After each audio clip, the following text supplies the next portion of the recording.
চলুন আজ দ্রৌপদীকে নিয়ে কিছু কথা বলি।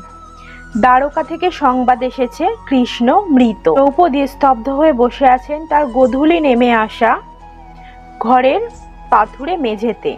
কৃষ্ণর মৃত্যু এক সাধারণ মৃত্যু, সাধারণ মানুষের মতো তার পরম পুরুষে, তাও ব্যাধের তীরে। কৃষ্ণ মৃত এই শব্দ দ্রৌপদী শ্রবণ দিয়ে হিলহিলে বিষধর সর্পের মতো ঢুকে ভাবনা বিশ্বাসকে দংশন করে অবশ করে দিচ্ছে তার দেহ, মন এবং হৃদয়ে। সারা শরীর তিত্তির করে কাঁপতে কাঁপতে শিথিল হয়ে আসছে। চোখের তারায় তীব্র জ্বালা, অন্ধকারে শীতলতা সেই জ্বালাকে আরো বাড়িয়ে তুলছে। আজ প্রদীপ জ্বলবে না তার ঘরে। আজ আর কোনো ধুনোর গন্ধ, শঙ্খের ধ্বনি, কোনো মঙ্গল ধ্বনি নয়।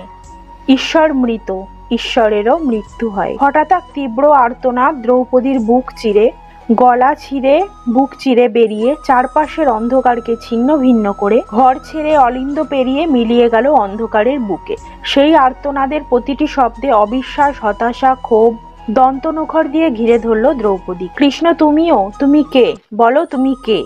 ঈশ্বরের তো মৃত্যু হয় না কৃষ্ণ। ঈশ্বর অমৃত্যের অভিশাপ নিয়েই ঈশ্বর হন। তুমি সেখানে আমায় ফাঁকি দিলে, প্রলাপের মতো উন্মাদ অভিশাপ। তুমি অমরত্ব দিলে আমাকে নিঃস্ব করে। কেন বলো কেন? এক সাধারণ ব্যাধের তীরে অবিসম্ভাবী মৃত্যু হলো। তবে তুমি কে কৃষ্ণ? তবে আমি কে? এইভাবে আমার সমস্ত অগ্নিকে মৃত ভস্য করে কি আনন্দ তোমার কেশব?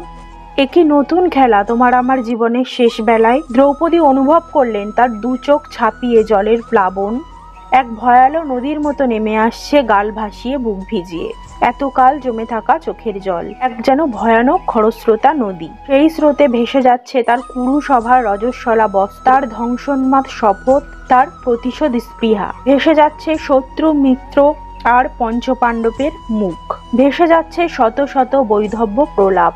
ভেসে যাচ্ছে অতীত, বর্তমান, ভবিষ্যৎ। ভেসে যাচ্ছে স্বয়ং মহাকাল। ভেসে যাচ্ছে সব, শুধু কৃষ্ণ ছাড়া। দ্রৌপদী অর্ধচেতনে ডাকতে লাগলেন, কৃষ্ণ কৃষ্ণ কৃষ্ণ।